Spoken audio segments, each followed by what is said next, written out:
تعالیٰ کا نظام ہے، یہ کوئی اتفاق نہیں تھا، یہ اللہ تبارک و تعالیٰ کا پلان تھا کہ جس دن حضور کی اس دنیا میں تشریف آوری ہوئی 12 ربیع الاول پیر کا دن تھا،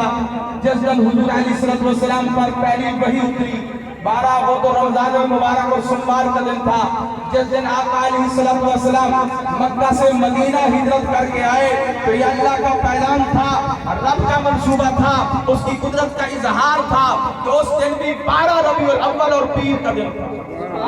اور ہمارے بزرگ علماء کرام فرماتے ہیں کوئی اس بات پر اعتراض کرتا ہے کہ 12 ربیع الاول کا جلوس دکھاؤ، صحابہ نے کہاں منایا ہے، حدیث میں کہاں آیا ہے؟ چلو ٹھیک ہے، آمد کا جلوس صحابہ نے نہیں منایا، حضور کی ولادت کا نہیں منایا، حضور کی آمد کا جلوس تو منایا ہے، پورے صحابہ نے منایا ہے، جتنے صحابہ مدینہ کے اندر تھے، بچے بچیاں تمام لوگ گھروں سے باہر نکل کر آئے، جلوس کی شکل میں حضور علیہ السلام کی آمد کا استقبال کیا۔ اگر تم آمد ولادت مصطفیٰ کا جلوس نہیں مناتے، یہ دن آمد مدینہ کا ہے، تم آمد مدینہ کا جلوس سمجھ کر ہی منا لیا کرو۔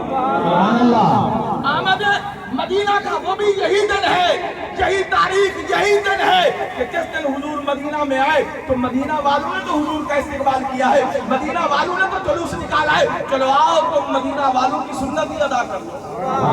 مدینہ والوں کی سنت ہی ادا کر لو، تم وہ نہ مناؤ ولادت کا جلوس، چلو آمد مدینہ کا جلوس تو منا لو۔ اس میں یہ تو قرآن و حدیث سے ثابت ہے، یہ تو کثیر صحابہ کرام کا عمل ہے۔ تو عزیزان گرامی، ہمارے سنت کوئی ایسا نہیں، ہمارا کوئی عقیدہ مذہب کسی ٹوکے ٹوٹکے کسی کہانیوں پر مبنی نہیں ہے، اہل سنت والجماعت کا عقیدہ قرآن اور حدیث صحیحہ پر مبنی ہے۔